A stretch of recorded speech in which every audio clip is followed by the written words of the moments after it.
Umani ng batiko sa social media ang patakarang inilabas ng isang eskwelahan sa Maynila patungkol sa bawal na kasuotan o pagpapahaba ng buhok sa mga kalalakihan. Legal nga ba ang mga ganitong alituntunin para ipatupad ng isang eskwelahan?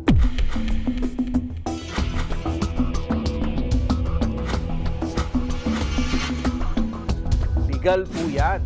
Ayon sa Section 74, Manual of Regulations for Private Schools, may karapatan ang mga schools na magtakda ng panuntunan para sa disiplina ng mga estudyante nila.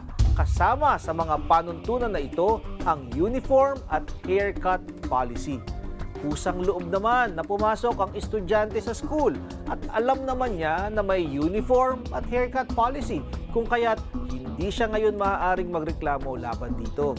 Ganun din po sa ilalim ng Article 218 at 233 ng Family Code, binibigyan ng responsibilidad ang mga guro at ang paaralan ng mga laga sa kapakanan ng kanilang mga estudyante. Kabilang na po dito ang pagtatakda ng panuntunan pangdisiplina gaya ng uniform at haircut policy.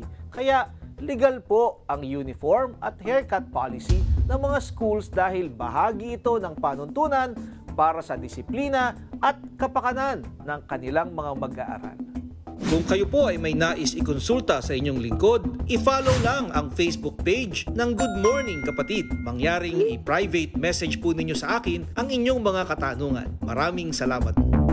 Mga kapatid, Justin Quirino po. Masayang kwentuhan at makapulahang informasyon ang hatid namin tuwing umaga. Kaya mag-subscribe na at mag-follow sa social media pages ng News 5.